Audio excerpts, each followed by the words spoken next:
ਸਤਨਾਮ। ਵਾਹਿਗੁਰੂ ਸਾਹਿਬ JIO. ਤਤ ਵਿਚਾਰ ਕਹਿ ਜਨ ਸਾਚਾ, ਜਨਮ ਮਰੈ ਸੋ ਕਾਚੋ ਕਾਚਾ। ਆਵਾ ਗਵਨ ਮਿਟੈ ਪ੍ਰਭ ਸੇਵ, ਆਪ ਤਿਆਗ ਸ਼ਰਨ ਗੁਰਦੇਵ। ਇਉਂ ਰਤਨ ਜਨਮ ਕਾ ਹੋਏ ਉਧਾਰ, ਹਰ ਹਰ ਸਿਮਰ ਪ੍ਰਾਨ ਆਧਾਰ। ਇਉਂ ਰਤਨ ਜਨਮ ਕਾ ਹੋਏ ਉਧਾਰ, ਹਰ ਹਰ ਸਿਮਰ ਪ੍ਰਾਨ ਆਧਾਰ।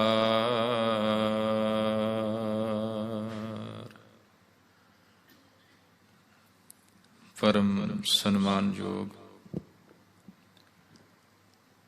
ਚਵਰ ਛਤਰ ਤਖਤ ਦੇ ਮਾਲਕ, ਜੁਗ ਜੁਗ ਅਟਲ ਸਤਿਗੁਰੂ ਗੁਰੂ ਗ੍ਰੰਥ ਸਾਹਿਬ ਮਹਾਰਾਜ ਜੀ ਦੀ ਪਾਵਨ ਹਜ਼ੂਰੀ 'ਚ ਜੁੜ ਬੈਠੀ ਸਾਧ ਸੰਗਤ ਜੀ, ਸਤਿਗੁਰਾਂ ਦੀ ਅਪਾਰ ਕਿਰਪਾ ਸਦਕਾ ਪਾਵਨ ਹਜ਼ੂਰੀ 'ਚ ਸੱਜ ਕੇ ਖਸਮ ਕੀ ਬਾਣੀ ਦਾ ਰਸ ਪਿੰਨਾ ਕੀਰਤਨ ਸਰਵਣ ਕੀਤਾ। ਜਿਹੜਾ ਲਾਸਟ ਸ਼ਬਦ ਗਾਇਨ ਕੀਤਾ ਨਾ ਭਾਈ ਸਾਹਿਬ ਜੀ ਨੇ, ਮੇਰੇ ਖਿਆਲ ਸਾਰਿਆਂ ਨੂੰ ਯਾਦ ਹੈ। ਤੇਰਾ ਭਰੋਸਾ ਪਿਆਰੇ ਮੈਂ ਲਾਡ ਲਡਾਇਆ, ਭੂਲੈ ਚੂਕਹਿ ਬਾਰਿਕ ਤੂੰ ਹਰ ਪਿਤਾ ਮਾਇਆ। ਸਤਿਗੁਰੂ ਜੀ ਕਹਿੰਦੇ ਤੂੰ ਸਾਡਾ ਪਿਤਾ ਹੈ, ਤੂੰ ਸਾਡੀ ਮਾਂ ਹੈ, ਅਸੀਂ ਤੇਰੇ ਬੱਚੇ ਹਾਂ। ਤੇ ਬੱਚੇ ਭੁੱਲਾਂ ਕਰਦੇ ਨੇ, ਗਲਤੀਆਂ ਕਰਦੇ ਨੇ। ਮਾਂ ਪਿਓ ਵਾਰ-ਵਾਰ ਸਮਝਾਉਂਦਾ ਹੈ, ਬੱਚੇ ਵਾਰ-ਵਾਰ ਗਲਤੀਆਂ ਕਰਦੇ ਨੇ। ਜਿੰਨੀ ਵਾਰ ਬੱਚਾ ਗਲਤੀ ਕਰੇਗਾ ਮਾਂ ਪਿਓ ਸਮਝਾਏਗਾ। ਤੇ ਜਦੋਂ ਗੁਰੂ ਨੂੰ ਆਪਣਾ ਮਾਂ ਆਪਣਾ ਪਿਓ ਬਣਾ ਲਈਏ, ਆਪ ਉਹਦੇ ਬੱਚੇ ਬਣ ਜਾਈਏ, ਤੇ ਫਿਰ ਗੁਰੂ ਹਰ ਇੱਕ ਗਲਤੀ ਤੇ ਸਾਨੂੰ ਸਮਝਾਉਂਦਾ ਹੈ। ਬੱਚੇ ਨੂੰ ਵਾਰ-ਵਾਰ ਸਮਝਾਇਆ ਜਾਂਦਾ ਹੈ ਕਿ ਤੇਰਾ ਜੀਵਨ ਕਿਵੇਂ ਸਫਲ ਹੋ ਸਕਦਾ ਹੈ, ਤੂੰ ਕਿਵੇਂ ਸਫਲਤਾ ਪ੍ਰਾਪਤ ਕਰ ਸਕਦਾ ਹੈ। ਤੇ ਗੁਰੂ ਵੀ ਸਾਨੂੰ ਵਾਰ-ਵਾਰ ਸਮਝਾਉਂਦਾ ਹੈ ਕਿ ਕਿਵੇਂ ਤੂੰ ਜੀਵਨ ਵਿੱਚ ਸਫਲਤਾ ਪ੍ਰਾਪਤ ਕਰ ਸਕਦਾ ਹੈ, ਤੇਰਾ ਜੀਵਨ ਸਫਲ ਕਿਵੇਂ ਹੋ ਸਕਦਾ ਹੈ। ਸਾਧ ਸੰਗਤ ਇਹੀ ਵਿਚਾਰ ਤੁਹਾਡੇ ਨਾਲ ਸਾਂਝੇ ਕਰਨੇ ਨੇ ਕਿ ਕਿਵੇਂ ਸਫਲ ਹੋ ਸਕਦੇ ਹਾਂ। ਚਾਹੇ ਸੰਸਾਰਿਕ ਜੀਵਨ ਦੀ ਗੱਲ ਕਰ ਲਈਏ ਤੇ ਚਾਹੇ ਆਤਮਿਕ ਜੀਵਨ ਦੀ, ਸਫਲਤਾ ਦੋਨਾਂ ਦੇ ਲਈ ਬੜੀ ਜ਼ਰੂਰੀ ਹੈ। ਸੰਸਾਰਿਕ ਤੌਰ ਤੇ ਸਫਲ ਹੋ ਗਏ, ਆਤਮਿਕ ਤੌਰ ਤੇ ਜੇ ਨਹੀਂ ਹੋ ਪਾਏ ਤਾਂ ਵੀ ਅਧੂਰੇ। ਆਤਮਿਕ ਤੌਰ ਤੇ ਜੇਕਰ ਸਫਲ ਹੁੰਨੇ ਆ ਤੇ ਖਿਆਲ ਰੱਖਿਓ ਸੰਸਾਰਿਕ ਤੌਰ ਤੇ ਆਪਣੇ ਆਪ ਹੀ ਸਫਲ ਹੋ ਜਾਵਾਂਗੇ। ਇੰਨਾ ਕੁ ਫਰਕ ਹੈ ਦੋਨਾਂ ਦੇ ਵਿੱਚ। ਸੋ ਆਓ ਵਿਚਾਰਾਂ ਦੀ ਆਰੰਭਤਾ ਤੋਂ ਪਹਿਲਾਂ ਸਤਿਗੁਰਾਂ ਦੇ ਚਰਨਾਂ ਦੇ ਵਿੱਚ ਲਵਾਈਏ ਹਾਜ਼ਰੀ। ਦਸਮ ਪਾਤਸ਼ਾਹ ਵੱਲੋਂ ਬਖਸ਼ੀ ਫਤਿਹ ਦੀ ਸਾਂਝ ਪਾਈਏ। ਸਾਰੇ ਪਿਆਰ ਸਤਿਕਾਰ ਨਾਲ ਬੁਲਾਓ ਜੀ। ਵਾਹਿਗੁਰੂ ਜੀ ਕਾ ਖਾਲਸਾ, ਵਾਹਿਗੁਰੂ ਜੀ ਕੀ ਫਤਿਹ। ਹਰ ਇੱਕ ਇਨਸਾਨ ਦੇ ਮਨ ਦੀ ਖਵਾਹਿਸ਼ ਇਹੀ ਹੈ ਕਿ ਉਹਦਾ ਜੀਵਨ ਬੜਾ ਚੰਗਾ, ਬੜੇ ਸੁਚੱਜੇ ਢੰਗ ਦੇ ਨਾਲ ਬਤੀਤ ਹੋਵੇ।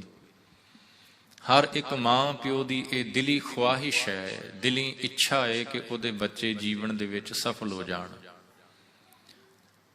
ਜ਼ਿਆਦਾਤਰ ਮਾਂ ਪਿਓ ਜਦੋਂ ਗੁਰੂ ਦੇ ਚਰਨਾਂ ਦੇ ਵਿੱਚ ਆਉਂਦੇ ਨੇ ਤੇ ਅਰਦਾਸ ਉਹਨਾਂ ਦੀ ਆਪਣੇ ਵਾਸਤੇ ਨਹੀਂ ਹੁੰਦੀ। ਮਾਂ ਪਿਓ ਦੀ ਅਰਦਾਸ ਆਪਣੇ ਬੱਚਿਆਂ ਦੇ ਲਈ ਹੁੰਦੀ ਹੈ ਕਿ ਗੁਰੂ ਕਿਰਪਾ ਕਰੇ, ਉਹਨਾਂ ਨੂੰ ਸਫਲਤਾ ਉਹਨਾਂ ਦੇ ਜੀਵਨ ਦੇ ਵਿੱਚ ਮਿਲ ਜਾਏ। ਇਹ ਅਰਦਾਸ ਹੁੰਦੀ ਹੈ ਕਿ ਸਤਿਗੁਰੂ ਜੀ, ਜੇਕਰ ਕੋਈ ਮੇਰੇ ਬੱਚੇ ਦੇ ਜੀਵਨ ਦੇ ਵਿੱਚ ਰੁਕਾਵਟ ਆ ਰਹੀ ਹੈ ਜਾਂ ਆ ਗਈ ਹੈ, ਉਹ ਕਿਰਪਾ ਕਰਕੇ ਉਸ ਰੁਕਾਵਟ ਨੂੰ ਦੂਰ ਕਰਕੇ ਉਹਨੂੰ ਸਫਲਤਾ ਬਖਸ਼ੋ। ਤੇ ਸੱਚ ਜਾਣਿਓ ਸਾਧ ਸੰਗਤ, ਜਦੋਂ ਗੁਰੂ ਸਾਹਿਬ ਦੇ ਬਚਨ ਪੜ੍ਹੀਏ ਨਾ ਤੇ ਇਤਿਹਾਸ ਨੂੰ ਨਾਲ ਸਾਹਮਣੇ ਰੱਖੀਏ ਤੇ ਸਮਝ ਪੈਂਦੀ ਹੈ ਕਿ ਵਾਕਿਆ ਹੀ ਸਤਿਗੁਰਾਂ ਨੇ ਸਾਨੂੰ ਹਰ ਇੱਕ ਜੀਵਨ ਦੇ ਪੱਖ ਤੋਂ ਜਾਣੂ ਕਰਵਾਇਆ ਹੈ। ਕੱਲੀ ਕੱਲੀ ਗੱਲ ਬੜੀ ਡਿਟੇਲ ਦੇ ਨਾਲ ਸਮਝਾਈ ਹੈ ਕਿ ਤੂੰ ਕਿਸ ਤਰ੍ਹਾਂ ਜੀਵਨ ਦੇ ਵਿੱਚ ਸਫਲਤਾ ਪ੍ਰਾਪਤ ਕਰ ਸਕਦਾ ਹੈ। ਕਹਿੰਦੇ ਗੁਰੂ ਅਰਜਨ ਸਾਹਿਬ ਮਹਾਰਾਜ ਜੀ ਦਾ ਦੀਵਾਨ ਲੱਗਾ ਹੋਇਆ ਸੀ ਤੇ ਦੀਵਾਨ ਦੇ ਵਿੱਚ ਸੰਗਤਾਂ ਆ ਰਹੀਆਂ ਨੇ, ਦੂਰੋਂ ਨੇੜਿਓਂ ਸਿੱਖ ਚੱਲ ਕੇ ਆਉਂਦੇ ਨੇ। ਕਈ ਕਈ ਦਿਨਾਂ ਦਾ ਸਫ਼ਰ ਵੀ ਕਈ ਵਾਰ ਕਰਨਾ ਪੈਂਦਾ ਸੀ ਸਤਿਗੁਰਾਂ ਦੇ ਦੀਦਾਰ ਕਰਨ ਵਾਸਤੇ। ਐਸੇ ਭਾਵਨਾ ਵਾਲੇ ਵੀ ਸਿੱਖ ਹੋਇਆ ਕਰਦੇ ਸੀ ਜਿਹੜੇ ਗੁਰੂ ਦੇ ਦੀਦਾਰ ਕਰਨ ਵਾਸਤੇ ਤਰਸਦੇ ਸੀ ਤੇ ਕਿਤੇ ਮੌਕਾ ਮਿਲਦਾ ਸੀ ਤੇ ਉਹ ਉਸ ਮੌਕੇ ਨੂੰ ਖੁੰਝਾਉਂਦੇ ਨਹੀਂ ਸੀ, ਗੁਰੂ ਦਰ ਤੇ ਪਹੁੰਚ ਕੇ ਦੀਦਾਰ ਕਰਦੇ। ਕਹਿੰਦੇ 3 ਸਿੱਖ ਆਏ ਗੁਰੂ ਹਜ਼ੂਰੀ ਦੇ ਵਿੱਚ ਤੇ ਸਾਧ ਸੰਗਤ ਯਾਦ ਰੱਖਿਓ, ਉਹ ਜਿਹੜਾ ਸਮਾਂ ਸੀ ਨਾ ਜਦੋਂ ਸਿੱਖ ਗੁਰੂ ਸਾਹਿਬ ਜੀ ਦੇ ਦਰਸ਼ਨਾਂ ਵਾਸਤੇ ਆਇਆ ਕਰਦੇ ਸੀ ਤੇ ਉਹਨਾਂ ਸਿੱਖਾਂ ਦੇ ਮਨਾਂ ਦੇ ਵਿੱਚ ਜਿੱਥੇ ਗੁਰੂ ਦੀਦਾਰ ਦੀ ਚਾਹਨਾ ਹੈ, ਇੱਛਾ ਹੈ, ਡਿਜ਼ਾਇਰ ਹੈ ਗੁਰੂ ਸਾਹਿਬ ਦੇ ਦੀਦਾਰ ਕਰਨ ਦੀ, ਉੱਥੇ ਨਾਲ ਦੀ ਨਾਲ ਜੇਕਰ ਕੋਈ ਮਨ ਦੇ ਵਿੱਚ ਸਵਾਲ ਹੋਣਾ ਆਤਮਿਕ ਜੀਵਨ ਦੇ ਨਾਲ ਸੰਬੰਧਿਤ ਚਾਹੇ ਸੰਸਾਰਿਕ ਜੀਵਨ ਦੇ ਨਾਲ ਸੰਬੰਧਿਤ, ਉਹਨਾਂ ਨੇ ਆਣ ਕੇ ਉਹ ਸਵਾਲ ਗੁਰੂ ਸਾਹਿਬ ਨੂੰ ਜ਼ਰੂਰ ਕਰਨਾ। ਉਹ ਸਵਾਲ ਜੋ ਉਹਨਾਂ ਦੇ ਮਨ ਦੇ ਵਿੱਚ ਹੈ, ਚਾਹੇ ਸਵਾਲ ਹੋਵੇ ਚਾਹੇ ਕੋਈ ਸ਼ੰਕਾ ਹੋਵੇ, ਡਾਊਟ ਹੋਵੇ, ਉਹ ਗੁਰੂ ਦੇ ਦਰ ਤੇ ਆਣ ਕੇ ਗੁਰੂ ਚਰਨਾਂ ਵਿੱਚ ਉਹਨਾਂ ਨੇ ਬੇਨਤੀ ਜ਼ਰੂਰ ਕਰਨੀ। 3 ਸਿੱਖ ਆਏ ਜੀ, ਭਾਈ ਲਾਲੂ, ਭਾਈ ਬਾਲੂ ਤੇ ਭਾਈ ਹਰਦਾਸ। ਇਹ 3 ਸਿੱਖ ਆਏ ਇਕੱਠੇ। ਇਹ ਗੁਰੂ ਹਜ਼ੂਰੀ ਚ ਬੈਠੇ ਦਰਸ਼ਨ ਕਰਕੇ ਨਮਸਕਾਰ ਕਰਕੇ। ਜਦੋਂ ਕੀਰਤਨ ਦੀ ਸਮਾਪਤੀ ਹੋਈ, ਗੁਰੂ ਸਾਹਿਬ ਨੇ ਉਪਦੇਸ਼ ਦਿੱਤਾ ਸੰਗਤ ਨੂੰ ਤੇ ਉਸ ਤੋਂ ਬਾਅਦ ਫਿਰ ਸੰਗਤਾਂ ਜਿਹੜੀਆਂ ਨਾ ਉਹ ਆਪਣੇ ਮਨ ਦੇ ਸਵਾਲ ਜਾਂ ਸ਼ੰਕੇ ਗੁਰੂ ਸਾਹਿਬ ਨੂੰ ਪੁੱਛਿਆ ਕਰਦੀਆਂ ਸੀ ਤੇ ਇਹਨਾਂ ਨੇ ਵੀ ਇਹ ਸਵਾਲ ਕੀਤਾ ਸਤਿਗੁਰਾਂ ਨੂੰ। ਇਹੀ ਸਵਾਲ ਜਿਹੜਾ ਹਰ ਇੱਕ ਇਨਸਾਨ ਦੇ ਅੰਦਰ ਅੱਜ ਬੈਠਾ ਹੋਇਆ ਹੈ, ਜਾਂ ਉਹੀ ਸਵਾਲ ਜਿਹੜੀ ਅੱਜ ਹਰ ਇੱਕ ਮਾਂ ਪਿਓ ਦੀ ਦਿਲ ਦੀ ਖੁਆਹਿਸ਼ ਬਣੀ ਪਈ ਹੈ, ਜਾਂ ਹਰ ਇੱਕ ਇਨਸਾਨ ਚਾਹੁੰਦਾ ਹੈ ਕਿ ਮੈਂ ਸਫਲ ਹੋ ਜਾਵਾਂ। ਇਹੀ ਸਵਾਲ ਉਹਨਾਂ ਨੇ ਗੁਰੂ ਚਰਨਾਂ ਦੇ ਵਿੱਚ ਕੀਤਾ। ਸਿਰਫ ਫਰਕ ਇੰਨਾ ਸੀ ਕਿ ਅਸੀਂ ਗੁਰੂ ਦੇ ਦਰ ਤੇ ਆਣ ਕੇ ਸੰਸਾਰਿਕ ਤੌਰ ਤੇ ਕਹਿੰਦੇ ਆ ਕਿ ਮਾਲਕ ਮੇਰੇ ਬੱਚੇ ਸਫਲ ਹੋਣ, ਜਾਂ ਜੇ ਮੈਂ ਖੁਦ ਵਾਸਤੇ ਅਰਦਾਸ ਕਰਦਾ ਪਿਆ ਤੇ ਮੈਂ ਇਹ ਕਹਾਂਗਾ ਮਾਲਕ ਕਿਰਪਾ ਕਰ ਮੇਰਾ ਬਿਜ਼ਨਸ ਸਫਲ ਹੋ ਜਾਵੇ ਜਾਂ ਮੈਨੂੰ ਸਫਲਤਾ ਮਿਲ ਜਾਵੇ, ਮੇਰੀਆਂ ਰੁਕਾਵਟਾਂ ਦੂਰ ਹੋ ਜਾਣ। ਪਰ ਉਹਨਾਂ ਨੇ ਇਹ ਨਹੀਂ ਕਿਹਾ। ਉਹਨਾਂ ਨੇ ਨਹੀਂ ਕਿਹਾ ਕਿ ਮਾਲਕ ਮੈਂ ਜਿਹੜਾ ਕੰਮ ਕਰਦਾ ਪਿਆ ਉਹਦੇ ਵਿੱਚ ਰੁਕਾਵਟ ਆ ਰਹੀ ਹੈ ਤੇ ਉਹ ਦੂਰ ਹੋ ਜਾਏ।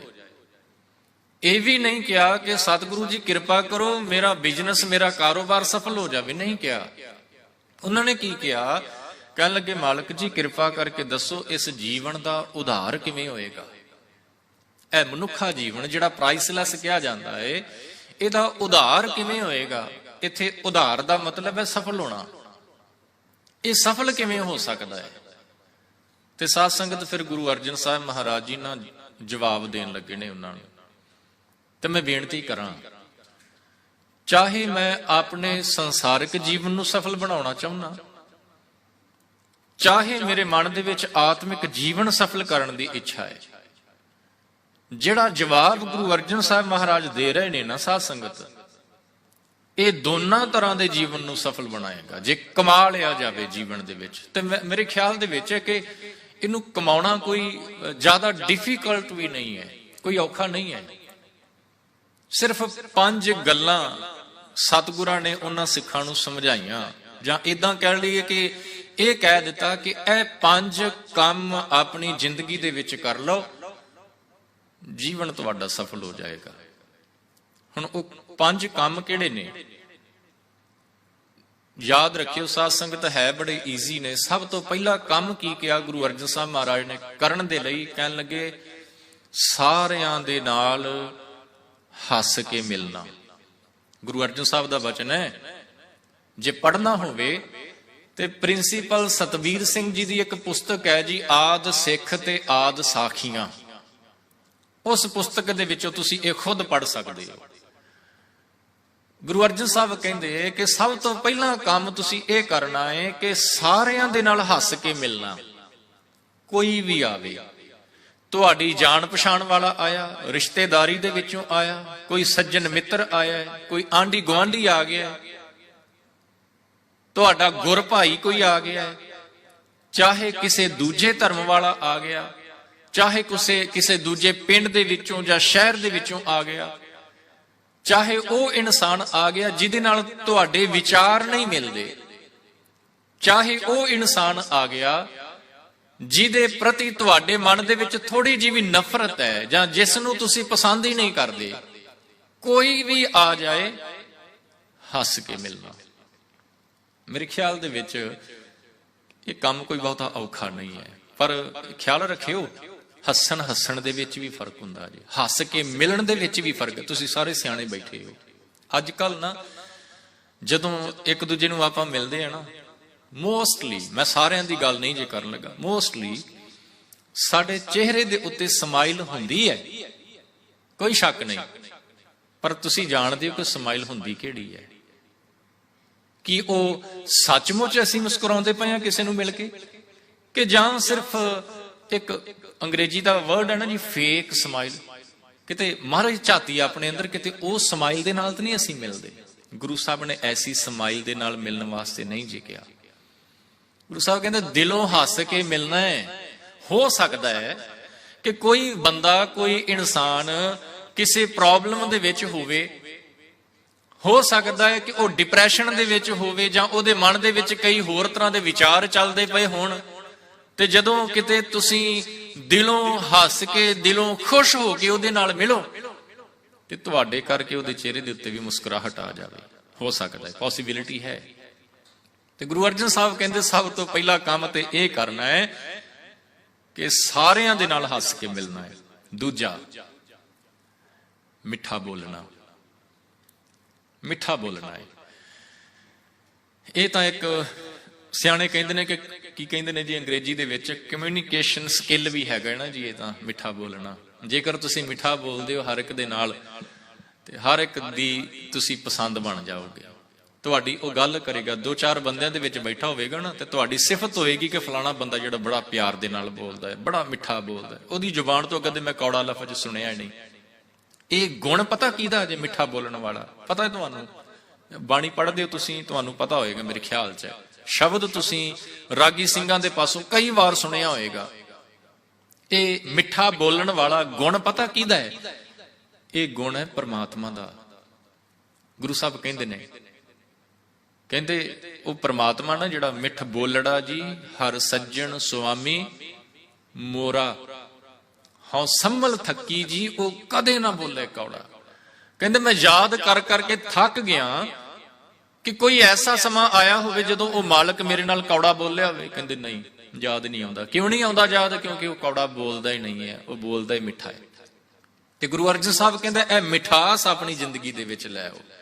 ਜਦੋਂ ਵੀ ਬੋਲੋ ਹਰ ਇੱਕ ਦੇ ਨਾਲ ਮਿੱਠਾ ਬੋਲੋ। ਤੁਹਾਨੂੰ ਕਿਸੇ ਨੇ ਗੁੱਸੇ ਦੇ ਵਿੱਚ ਕੁਝ ਕਹਿ ਵੀ ਦਿੱਤਾ ਹੈ ਨਾ, ਚਿਹਰੇ ਤੇ ਮੁਸਕਰਾਹਟ ਲਿਆ ਕੇ ਦੋ ਮਿੱਠੇ ਲਫ਼ਜ਼ ਬੋਲ ਦੋ, ਉਹਦਾ ਗੁੱਸਾ ਇੱਕ ਪਲ ਦੇ ਵਿੱਚ ਸ਼ਾਂਤ ਹੋ ਜਾਏਗਾ। ਇਹ ਸੰਸਾਰਿਕ ਜੀਵਨ ਸਫਲ ਹੋਏਗਾ ਨਾ ਜੀ, ਚਿਹਰੇ ਤੇ ਮੁਸਕਰਾਹਟ ਆਵੇ, ਜ਼ੁਬਾਨ ਤੋਂ ਮਿੱਠਾ ਲਫ਼ਜ਼ ਨਿਕਲੇ। ਆਸਾ ਕੀ ਵਾਰ ਹੁਣੇ ਆਪਾਂ ਸਰਵਣ ਕੀਤੀ ਹੈ, ਉਹਦੇ ਚ ਗੁਰੂ ਨਾਨਕ ਸਾਹਿਬ ਨੇ ਕਿਹਾ, ਕਹਿੰਦੇ ਫਿੱਕਾ ਨਹੀਂ ਬੋਲਣਾ। ਫਿੱਕਾ ਮਤਲਬ ਭਾਵੇਂ ਫਿੱਕਾ ਕਹਿ ਲਈਏ ਤੇ ਭਾਵੇਂ ਕੌੜਾ ਕਹਿ ਲਈਏ, ਕਹਿੰਦੇ ਫਿੱਕਾ ਨਹੀਂ ਬੋਲਣਾ। ਜੇਕਰ ਫਿੱਕਾ ਬੋਲਣਾ ਸ਼ੁਰੂ ਕਰ ਦਿੱਤਾ ਨਾ, ਗੁਰੂ ਸਾਹਿਬ ਕਹਿੰਦੇ ਤੇਰਾ ਮਨ ਵੀ ਫਿੱਕਾ ਹੋ ਜਾਏਗਾ, ਯਾਦ ਰੱਖੀ। ਸੋ ਜੇਕਰ ਬੋਲਣਾ ਹੈ ਤੇ ਕੋਸ਼ਿਸ਼ ਕਰਕੇ ਤੇਰੀ ਜ਼ੁਬਾਨ ਤੋਂ ਮਿੱਠੇ ਹੀ ਲਫ਼ਜ਼, ਚੰਗੇ ਲਫ਼ਜ਼, ਪਿਆਰ ਵਾਲੇ ਲਫ਼ਜ਼ ਜਿਹੜੇ ਨੇ ਬੋਲਨੇ ਨਾ, ਉਹ ਨਿਕਲਣਾ, ਕੌੜੇ ਨਹੀਂ। ਤੇ ਤੀਜਾ ਕੰਮ ਗੁਰੂ ਅਰਜਨ ਸਾਹਿਬ ਮਹਾਰਾਜ ਕਹਿੰਦੇ ਕਿ ਵੰਡ ਖਾਵਣਾ। ਵੰਡ ਖਾਵਣਾ, ਜਿਹਨੂੰ ਆਪਾਂ ਵੰਡ ਛਕਣਾ ਵੀ ਕਹਿੰਦੇ ਆ। ਗੁਰੂ ਅਰਜਨ ਸਾਹਿਬ ਕਹਿੰਦੇ ਜੇ ਮਾਲਕ ਦੀ ਤੇਰੇ ਉੱਤੇ ਕਿਰਪਾ ਹੈ, ਤੈਨੂੰ ਦਾਤਾਂ ਦਿੱਤੀਆਂ ਨੇ ਉਸ ਮਾਲਕ ਨੇ, ਤੇ ਕੋਸ਼ਿਸ਼ ਕਰਕੇ ਉਹਨਾਂ ਦੇ ਵਿੱਚੋਂ ਕੁਝ ਵੰਡ ਕੇ ਵੀ ਛਕ। ਕੋਈ ਲੋੜਵੰਦ ਆ ਜਾਏ, ਕੋਸ਼ਿਸ਼ ਕਰਕੇ ਤੇਰੇ ਦਰ ਤੇ ਆਇਆ ਹੋਇਆ ਉਹ ਲੋੜਵੰਦ ਖਾਲੀ ਹੱਥ ਨਾ ਜਾਏ। ਇਸੇ ਕਰਕੇ ਹੀ ਤਾਂ ਗੁਰੂ ਸਾਹਿਬ ਨੇ ਵਾਰ-ਵਾਰ ਬਾਣੀ ਚ ਕਿਹਾ ਕਿ ਮਾਇਆ ਦਾ ਤਿਆਗ ਨਹੀਂ ਕਰਨਾ, ਮਾਇਆ ਨਹੀਂ ਤਿਆਗਣੀ। ਇਹ ਨਹੀਂ ਕਹਿ ਦੇਣਾ ਜੀ ਮੈਂ ਮਾਇਆ ਨੂੰ ਹੱਥ ਨਹੀਂ ਲਾਉਣਾ। ਗੁਰੂ ਸਾਹਿਬ ਨੇ ਮਾਇਆ ਤਿਆਗਣ ਵਾਸਤੇ ਨਹੀਂ ਕਿਹਾ। ਗੁਰੂ ਸਾਹਿਬ ਕਹਿੰਦੇ ਮਾਇਆ ਦੀ ਅਟੈਚਮੈਂਟ ਛੱਡਣੀ ਹੈ, ਕਿਉਂਕਿ ਜੇ ਮਾਇਆ ਨਹੀਂ ਹੋਏਗੀ ਤੇ ਫਿਰ ਵੰਡ ਕਿੱਥੋਂ ਖਾਵਾਂਗੇ, ਵੰਡ ਕਿੱਥੋਂ ਛਕਾਂਗੇ? ਮਾਇਆ ਹੋਏਗੀ, ਪੈਸਾ ਹੋਏਗਾ, ਕੁਝ ਘਰ ਦੇ ਵਿੱਚ ਪਦਾਰਥ ਲੈ ਕੇ ਆਵਾਂਗੇ, ਕੋਈ ਲੋੜਵੰਦ ਆ ਗਿਆ, ਕੋਈ ਭੁੱਖਾ ਆ ਗਿਆ ਏ, ਕਿਸੇ ਦੇ ਸਰੀਰ ਦੇ ਉੱਤੇ, ਤਨ ਦੇ ਉੱਤੇ ਕੱਪੜਾ ਕੋਈ ਨਹੀਂ, ਪੈਸੇ ਦੇ ਨਾਲ ਹੀ ਤਾਂ ਆਏਗਾ। ਸਤਿਗੁਰੂ ਜੀ ਕਹਿੰਦੇ ਵੰਡ ਛਕਣਾ, ਵੰਡ ਖਾਵਣਾ। ਤੇ ਚੌਥਾ ਕੰਮ ਹੈ ਜੀ ਨਿਵ ਚੱਲਣਾ। ਨਿਵ ਚੱਲਣ ਦਾ ਮਤਲਬ ਹੈ ਜੀ ਨਿਮਰਤਾ, ਨੀਵੇਂ ਰਹਿਣਾ, ਹਉਮੈ ਅਹੰਕਾਰ ਨਹੀਂ ਕਰਨਾ। ਜੇ ਤੂੰ ਹੱਸ ਕੇ ਮਿਲਦਾ ਪਿਆ ਹੈ, ਮਿੱਠਾ ਬੋਲਦਾ ਪਿਆ ਹੈ, ਵੰਡ ਕੇ ਛਕਦਾ ਪਿਆ ਹੈ, ਤੇ ਚੌਥਾ ਕੰਮ ਇਹ ਕਰ ਲਾ ਕਿ ਨਿਮਰਤਾ, ਨਿਰਮਾਣਤਾ, ਹਿਊਮਿਲਿਟੀ ਆ ਜਾਏ ਤੇਰੇ ਜੀਵਨ ਦੇ ਵਿੱਚ। ਇਹ ਨਾ ਦੋ ਚਾਰ ਬੰਦਿਆਂ ਦੇ ਵਿੱਚ ਬੈਠ ਕੇ ਉੱਚੀਆਂ ਉੱਚੀਆਂ ਵੱਡੀਆਂ ਵੱਡੀਆਂ ਗੱਲਾਂ ਨਾ ਕਰਨੀਆਂ ਸ਼ੁਰੂ ਕਰ ਦੇ। ਜੇ ਰੱਬ ਨੇ ਤੈਨੂੰ ਦਾਤਾਂ ਦਿੱਤੀਆਂ, ਉਹਨਾਂ ਦਾਤਾਂ ਦਾ ਵਿਖਾਵਾ ਕਰਨਾ ਨਾ ਸ਼ੁਰੂ ਕਰ ਦੇਈਂ। ਸਿਰਫ ਇੰਨੇ ਕੁ ਲਫ਼ਜ਼ ਆਪਣੀ ਜ਼ੁਬਾਨ ਤੋਂ ਬੋਲ ਦੇਈਂ ਕਿ ਮਾਲਕ ਮੇਰੀ ਔਕਾਤ ਨਹੀਂ ਸੀ, ਤੂੰ ਔਕਾਤ ਤੋਂ ਵੱਧ ਕੇ ਦਿੱਤਾ ਹੈ। ਨਿਮਰਤਾ ਦੇ ਵਿੱਚ ਰਹਿਣਾ ਹੈ। ਤੇ ਪੰਜਵਾਂ ਕੰਮ ਜਿਹੜਾ ਗੁਰੂ ਅਰਜਨ ਸਾਹਿਬ ਨੇ ਕਿਹਾ, ਕਹਿਣ ਲੱਗੇ ਸੰਗਤ ਨਿਤ ਕਰਨੀ। ਸੰਗਤ ਨਿਤ ਕਰਨੀ। ਨਿਤ ਦਾ ਮਤਲਬ ਹੈ ਰੋਜ਼ਾਨਾ, ਸੰਗਤ ਵਿੱਚ ਰੋਜ਼ਾਨਾ ਜਾਣਾ ਹੈ। ਕਿਉਂਕਿ ਸੰਗਤ ਵਿੱਚ ਜਦੋਂ ਆਵਾਂਗੇ ਗੁਰੂ ਸਾਡੇ ਜੀਵਨ ਦੀ ਰਹਿਨੁਮਾਈ ਕਰਨਗੇ। ਗੁਰੂ ਸਾਨੂੰ ਦੱਸਣਗੇ। ਜੇ ਅਸੀਂ ਕਿਤੇ ਡੋਲਣ ਲੱਗੇ ਨਾ, ਉਹ ਬਚਨ ਪੜ੍ਹਦੇ ਨੇ, ਡੋਲਣ ਤੇ ਰਾਖੋ ਪ੍ਰਭੂ। ਉਹ ਸੰਗਤ ਵਿੱਚ ਆਵਾਂਗੇ ਤੇ ਪਤਾ ਲੱਗੇਗਾ ਮੈਂ ਡੋਲਣ ਲੱਗਾ ਤੇ ਗੁਰੂ ਮੈਨੂੰ ਸੰਭਾਲਦਾ ਪਿਆ ਹੈ। ਸਤਿਗੁਰੂ ਜੀ ਕਹਿੰਦੇ ਸੰਗਤ ਨਿਤ ਕਰਨੀ, ਸੰਗਤ ਵਿੱਚ ਆਉਣਾ ਹੈ। ਜੇ ਇਹ ਪੰਜ ਕੰਮ ਆਪਣੀ ਜ਼ਿੰਦਗੀ ਦੇ ਵਿੱਚ ਦੁਨੀਆ ਦਾ ਹਰ ਇੱਕ ਇਨਸਾਨ ਕਰ ਲਵੇ, ਸਤਿਗੁਰੂ ਜੀ ਕਹਿੰਦੇ ਸੰਸਾਰਿਕ ਜੀਵਨ ਵੀ ਸਫਲ ਤੇ ਆਤਮਿਕ ਜੀਵਨ ਵੀ ਸਫਲ, ਉਹਦੇ ਜੀਵਨ ਦਾ ਉਧਾਰ ਹੋ ਜਾਏਗਾ। ਗੁਰੂ ਅਰਜਨ ਸਾਹਿਬ ਨੇ ਵੀ ਕਿਹਾ ਨਾ, ਕੀ ਕਹਿੰਦੇ ਨੇ? ਕਹਿੰਦੇ ਇਉਂ ਰਤਨ ਜਨਮ ਕਾ ਹੋਏ ਉਧਾਰ। ਰਤਨ ਜਨਮ ਮਤਲਬ ਇਹ ਪ੍ਰਾਈਸਲੈਸ ਲਾਈਫ ਜਿਹੜੀ ਪ੍ਰਮਾਤਮਾ ਨੇ ਦਿੱਤੀ ਹੋਈ ਹੈ। ਹਰ ਹਰ ਸਿਮਰ ਪ੍ਰਾਣ ਆਧਾਰ। ਕਹਿੰਦੇ ਉਸ ਮਾਲਕ ਨੂੰ ਯਾਦ ਕਰ। ਸੰਗਤ ਵਿੱਚ ਆਵਾਂਗੇ ਤੇ ਸੰਗਤ ਵਿੱਚ ਹੋ ਕੀ ਰਿਹਾ ਹੈ? ਉਸ ਮਾਲਕ ਨੂੰ ਹੀ ਤਾਂ ਯਾਦ ਕੀਤਾ ਜਾ ਰਿਹਾ ਹੈ। ਤੇ ਸਾਧ ਸੰਗਤ, ਜੇ ਇਹ ਜਿਹੜੇ ਪੰਜ ਕੰਮ ਗੁਰੂ ਅਰਜਨ ਸਾਹਿਬ ਜੀ ਨੇ ਉਹਨਾਂ ਸਿੱਖਾਂ ਨੂੰ ਕਰਨ ਵਾਸਤੇ ਕਹੇ ਨਾ, ਤੇ ਇਹਦਾ ਮਤਲਬ ਇਹ ਨਹੀਂ ਕਿ ਜੇ ਉਹਨਾਂ ਨੇ ਸਵਾਲ ਕੀਤਾ ਤੇ ਇਹ ਉਹਨਾਂ ਵਾਸਤੇ ਹੀ ਨੇ, ਨਹੀਂ। ਜਿੰਨੀ ਵੀ ਸੰਗਤ ਹੈ ਗੁਰੂ ਨਾਨਕ ਨਾਮ ਲੇਵਾ, ਉਹਨਾਂ ਸਾਰਿਆਂ ਵਾਸਤੇ ਇਹ ਉਪਦੇਸ਼ ਹੈ। ਜਿਹੜਾ ਵੀ ਇਸ ਉਪਦੇਸ਼ ਨੂੰ ਕਮਾ ਲਏਗਾ, ਮੈਂ ਰਿਪੀਟ ਕਰ ਦਿਆਂ ਜੀ ਫਿਰ ਪੰਜੇ ਕੰਮ, ਤਾਂ ਕਿ ਚੰਗੀ ਤਰ੍ਹਾਂ ਯਾਦ ਹੋ ਜਾਣ। ਸਭ ਤੋਂ ਪਹਿਲਾ ਹੈ ਜੀ, ਗੁਰੂ ਅਰਜਨ ਸਾਹਿਬ ਮਹਾਰਾਜ ਕਹਿੰਦੇ ਕਿ ਤੂੰ ਸਾਰਿਆਂ ਨੂੰ ਹੱਸ ਕੇ ਮਿਲਣਾ ਹੈ। ਦੂਜਾ ਹੈ ਜੀ ਮਿੱਠਾ ਬੋਲਣਾ ਹੈ। ਤੀਜਾ ਵੰਡ ਖਾਵਣਾ ਹੈ। ਚੌਥਾ ਕੀ ਹੈ ਜੀ? ਨਿਵ ਚੱਲਣਾ ਹੈ, ਨਿਮਰਤਾ ਰੱਖਣੀ ਹੈ। ਤੇ ਪੰਜਵਾਂ ਹੈ ਸੰਗਤ ਨਿਤ ਕਰਨੀ। ਇਹ ਪੰਜੇ ਕੰਮਾਂ ਨੂੰ ਆਪਣੇ ਜੀਵਨ ਦਾ ਆਧਾਰ ਬਣਾ ਲਈਏ, ਆਤਮਿਕ ਜੀਵਨ ਸਫਲ ਹੋਏਗਾ ਤੇ ਇਹਦੇ ਨਾਲ ਹੀ ਸੰਸਾਰਕ ਤੌਰ ਤੇ ਸਫਲਤਾ ਵੀ ਮਿਲ ਜਾਏਗੀ। ਜੇ ਬੱਚਿਆਂ ਨੂੰ ਸਫਲ ਬਣਾਉਣਾ ਚਾਹੁੰਦੇ ਆ, ਅਰਦਾਸ ਕਰਦੇ ਆ ਗੁਰੂ ਚਰਨਾਂ 'ਚ, ਤੇ ਇਹ ਪੰਜ ਕੰਮ ਜਿਹੜੇ ਨੇ ਉਹਨਾਂ ਦੇ ਅੰਦਰ ਆਪਾਂ ਹੁਣ ਤੋਂ ਹੀ ਪਾਉਣੇ ਸ਼ੁਰੂ ਕਰ ਦਈਏ। ਸਫਲਤਾ ਉਹਨਾਂ ਦੇ ਕਦਮ ਆਪਣੇ ਆਪ ਚੁੰਮੇਗੀ। ਗੁਰੂ ਕਿਰਪਾ ਕਰੇ ਜੀ। ਹੋਈਆਂ ਭੁੱਲਾਂ ਦੀ ਖਿਮਾ ਗੁਰੂ ਅਤੇ ਸੰਗਤ ਬਖਸ਼ਣ ਯੋਗ ਹੈ, ਬਖਸ਼ ਲੈਣਾ ਜੀ। ਅੰਤ ਵਿੱਚ ਬੁਲਾਓ ਫਤਿਹ। ਵਾਹਿਗੁਰੂ ਜੀ ਕਾ ਖਾਲਸਾ, ਵਾਹਿਗੁਰੂ ਜੀ ਕੀ ਫਤਿਹ।